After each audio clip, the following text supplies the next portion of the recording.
Hello, എല്ലാവർക്കും സുഖമാണോ? ഇന്നത്തെ സ്പെഷ്യൽ എന്താ? വീട്ടിൽ വെറുതെ ഇരിക്കുന്നവർക്ക് പോകാൻ പറ്റിയൊരു സ്ഥലത്തെ പറ്റി പറയാനാണ് ഞാൻ വന്നത്. വേറെ എവിടെയല്ല, ഞങ്ങളുടെ ട്രിവാൻഡ്രം ലുലു മോൾ. വീട്ടിൽ ഇരുന്ന ദിവസം ചുമ്മാ അനിയനുമായിട്ട് കറങ്ങാൻ പോയതാ.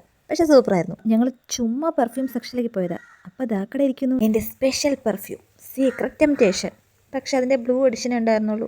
എനിക്ക് വേണ്ടത് പിങ്ക് ആയിരുന്നു. പിന്നെ അതും വെച്ച് പിന്നെ നടന്നു. അപ്പോഴാണ് ഞങ്ങൾ സാൻഡിയെ കണ്ടത്. പിന്നെ സാൻഡിയോട് കുറേ വിശേഷങ്ങളൊക്കെ പറഞ്ഞ് ചളിയൊക്കെ അടിച്ച് ഞങ്ങൾ അതിൻ്റെ അകത്തേക്ക് പോയി. കൊള്ളായിരുന്നു, ബ്യൂട്ടിഫുൾ ആയിരുന്നു. ഒരു ക്രിസ്മസ് വില്ലേജിലേക്ക് പോയ ഒരു ഫീലൊക്കെ ഉണ്ടായിരുന്നു. പിന്നെ ഈ ക്രിസ്മസ് ഡെക്കറേഷൻ ചെയ്യുന്നവർക്കൊക്കെ നല്ലൊരു ഓപ്ഷൻ ആട്ടോ ലുലു മോൾ. ഇതിൻ്റെ ഇടയ്ക്ക് എനിക്കൊരു അബദ്ധം പറ്റിയ കാര്യം ഞാൻ ഷോർട്സിൽ പറഞ്ഞില്ലായിരുന്നു. ഈ വീഡിയോസും ഫോട്ടോസൊക്കെ എടുക്കുന്നതിൻ്റെ കൂട്ടത്തിൽ ഇനി ഇതിൻ്റെ പ്രൈസൊക്കെ നോക്കാൻ ഒന്ന് മറന്നുപോയി. അത്രേ ചെയ്തുള്ളൂ. എൻ്റെ മെയിൻ ഹോബി എന്ന് വെച്ചാൽ ഒരു സാധനം എടുക്കും വെക്കും, അടുത്ത സാധനം എടുക്കും വെക്കും. ഇത് തന്നെയായിരുന്നു എൻ്റെ മെയിൻ ഹോബി. പിന്നെ ഇതിൻ്റെ ഇടയിൽ കൂടെ ഞാൻ കുറച്ച് പ്രഹസനമൊക്കെ കാണിക്കുന്നുണ്ട്, ദയവായി ക്ഷമിക്കുക. നമുക്ക് വിഷയത്തിലേക്ക് വരാം. ഗ്ലാസിൻ്റെ സംഭവമില്ലേ, അത് സൂപ്പറായിരുന്നു, ഒരു രക്ഷയില്ല. പക്ഷേ ഇതിനേക്കാളൊക്കെ എനിക്ക് ഇഷ്ടപ്പെട്ടത് ഇവനെ കൊള്ളാല്ലേ, സൂപ്പറല്ലേ? കാണുമ്പോൾ തന്നെ ഒരു ഈസ്തറ്റിക് അല്ല, ഒരു ആൻറ്റിക് കളക്ഷൻ ഇല്ലേ, തോന്നില്ല? എനിക്ക് തോന്നുന്നു. അപ്പോൾ അനിയൻ പറഞ്ഞു, നീ ഇവിടെ നിന്ന് കറങ്ങണ്ട, നമുക്ക് പോവാമെന്ന്.